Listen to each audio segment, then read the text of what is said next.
Hello everyone and welcome back to our Let's Build Murchford series. Now I'm just going to get this running. We're going to follow the tram along whilst I talk and introduce this episode. Now, some of you may have seen the debacle we had with the previous video, which was the VOD straight from the live stream. The live stream ran on for just over 3 hours. YouTube, in their wisdom, only allowed me to keep the last 2 of those, so we did lose a bit of footage, unfortunately. Nothing I can do about it now. Lesson learned, and in future, or in the past as it'll be, because this was actually recorded on Monday before my live stream. I did learn from my mistake and set OBS to record as well as stream to YouTube, so I had a backup copy of the video, which turned out to be wise, because another 3-hour live stream, YouTube again only saved the last 2 hours, although it was reporting as being 3 hours long. So anyway, moving on, I do have the footage in full, and that will be showing up in the next video in this series. Moving back to this one. Right, what are we going to see in this video? Been playing around with time lapses, so you will get a time lapse in this video. And in it, we build our passenger train depot. Now, as you already know, the Electric Pennsylvania multiple units you see behind us up on the hill, they have their own depot already. However, the general trains that are going to be running between cities and sort of general mainline passengers, they need a separate depot. We build that today. Also, I start extending the rails out of Murchford Station to the, what will be the east, which is the direction we're facing now. Just had to try and orientate myself around the map. Yes, calling that east. Murchford Station is to the southeast of where we are, but northeast as we're looking at it. So we do that. There is some general smoothing, not too much, just a couple of minutes of going around, taking the edges off some of the hills, so on and so forth. Then I go back to the depot, install some trains there, and get a train running. Actually, no, we don't get any trains running, we just install our trains at the depot in this video. And then after that we go down to our station near Badgerny, which is the one just beneath the main station there at Murchford, and we extend that towards Meachamstead. And finally we get in our car parks for the 2 separate stations at Norwood side. So that's what we've got coming up. So without further ado, let's jump into the time lapse.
Hello, welcome back everyone.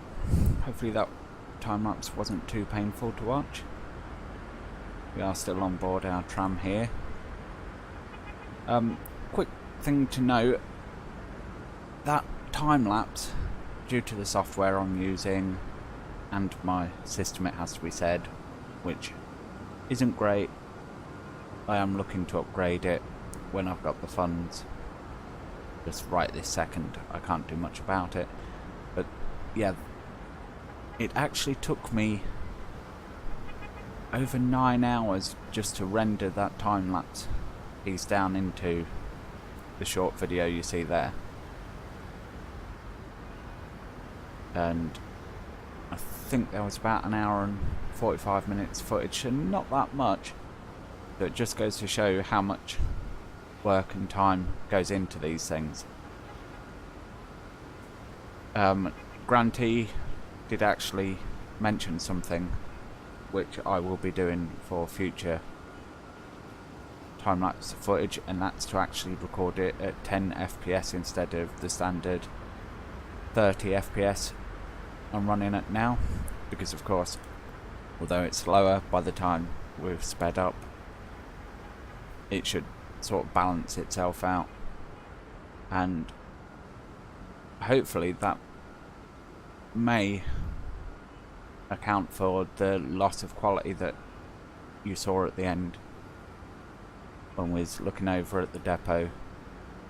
It's very pixely for a little while there, but anyway, moving forward, we're still riding the tram, so let's leave him there to do his job and go and take a look.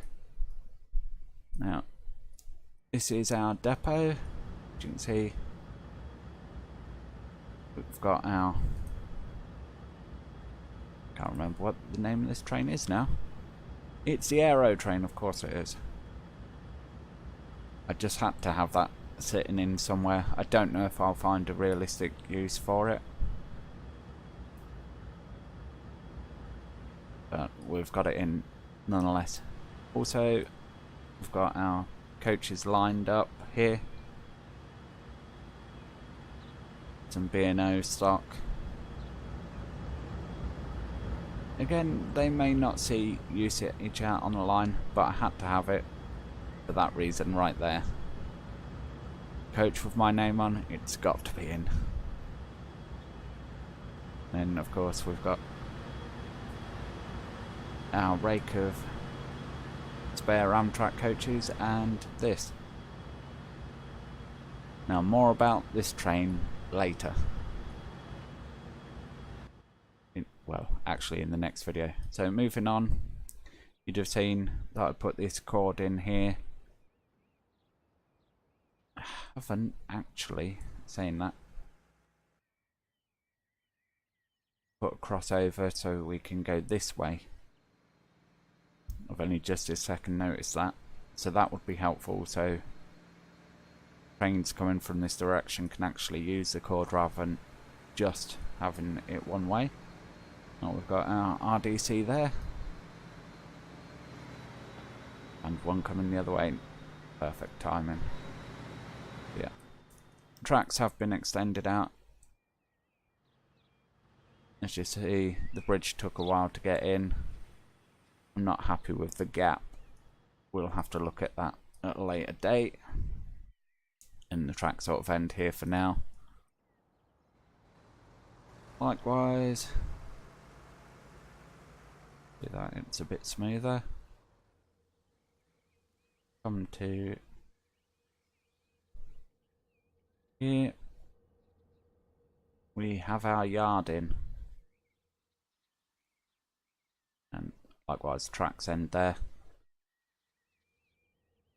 We will continue with this in the next video. And yeah, so 2 servicing points, and when the trucks come in they can use this road, go round, pull in there, turn around and come back. Probably a bit long-winded to make that journey. They could have had a crossing at this end, but there it is. And here we have Park Lane Station. It had been renamed because it was originally Norwood Side, but of course that station there is Norwood Side, so we don't want to So I've decided this is going to be Park Lane from now on. See, the road is there. It doesn't actually join up though. Car park empty, does need to be filled. We do have our bus stop. And moving down, down. We come to our other car park.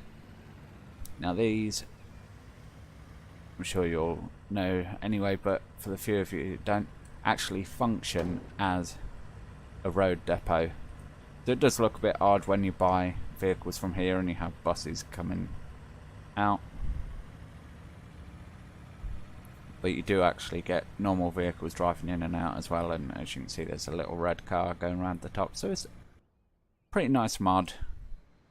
And when the buildings finally catch up, you can see it's looking a little out of place at the moment with all these sort of two-story buildings.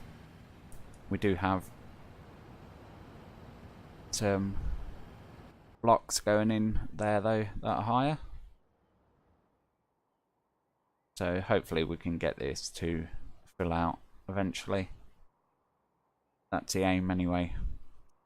I may have to put some artificial buildings in, much like we've got Subscribers Row down the back there. I'm thinking, oh, Parkitect has an event starting. Very nice. Yeah. So anyway, as I was saying, I may start out at Park Lane just putting some buildings down, some commercial, delivering food, just to encourage growth this way as well.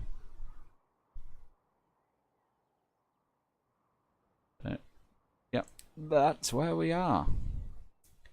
I hope you've enjoyed this episode. I'd enjoy any comments you'd like to make. Drop them down below. Share this video out if you've enjoyed it. If we can get a few more people to view. If you've not subscribed already and wish to keep up, hit that subscribe button. Also, hit the bell icon beside it as well. How YouTube is configured now, just being a subscriber doesn't guarantee you will see every time a new video comes out. Very hard, I know. Kind of makes being a subscriber redundant if you don't hit the bell button. Most of the time videos will show up in your subscription feed, not always though, so just be aware of that, not only for my channel but for other channels as well. Alright, that's going to be it for now. I'll see you in the next one. Bye.